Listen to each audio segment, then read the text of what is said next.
quarta lição das 6 lições que nós estamos compartilhando, aprendidas do livro de Ruth. E a quarta lição é a seguinte: o nosso amor por Deus somente é visível quando servimos.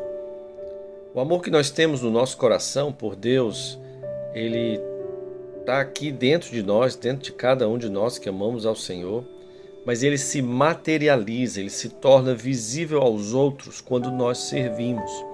Nós vemos no livro de Ruth, Ruth servindo Noemi.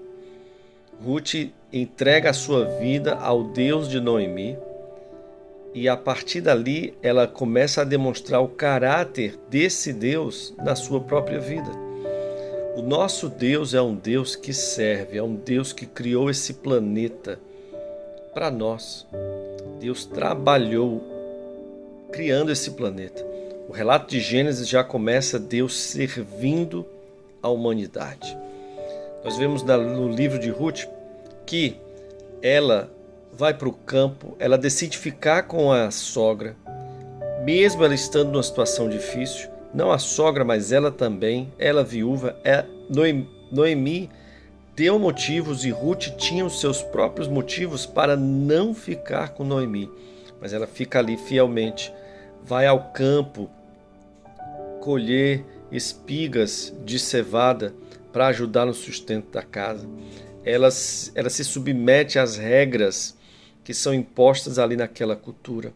Ela serve a viúva, quando na verdade o povo de Israel é que tinha o mandamento para servir o órfão, a viúva, o pobre, o necessitado. A bondade de Ruth foi tão vista, materializou tanto a bondade de Deus, que o próprio Boaz e os outros viram a bondade dela ali.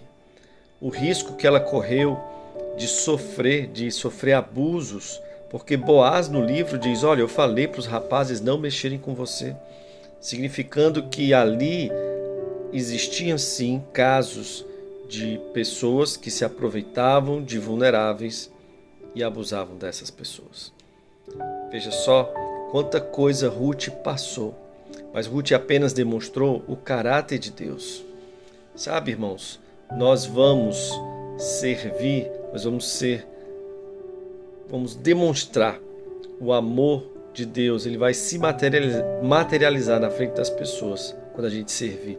Noemi, que antes era aquela que dizia que o Senhor, o Todo-Poderoso, se voltou contra mim, ela agora começa a perceber o amor de Deus cuidando em cada um dos detalhes.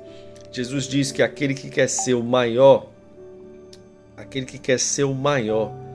deve ser aquele que serve.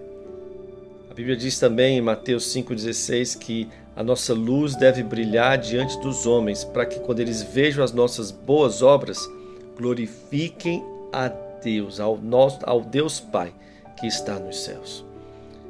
Sabe, servir é demonstrar o caráter de Deus. Não é humilhação para nós. A Bíblia diz que Jesus veio em forma de homem, se fez servo. Quando um doutor da lei pergunta sobre o que eu faço para herdar a vida eterna, Jesus dá os mandamentos: amar o Senhor teu Deus e amar ao próximo. E aí aquele doutor pergunta: e quem é o meu próximo? Quando Jesus vai e conta a história do samaritano, que é um samaritano que serve aquele homem que foi assaltado e foi deixado como quase morto à beira do caminho. Me falta tempo para falar todos os exemplos de servir, mas que esse ensinamento fique forte no nosso coração. Servir não é humilhação, servir é demonstrar o caráter de Deus. Se você ama o Senhor, você serve. É natural. Ouvi recentemente uma pregação do pastor Costa Neto lá no Ceará, dizendo o seguinte: é natural servir. Aquele que é de Jesus é natural, é consequência de andar com Cristo, é servir. que as pessoas ao nosso redor, ao meu redor e ao seu redor, possam ver o amor de Deus sendo materializado pelo fato de nós servirmos. Que Deus nos abençoe.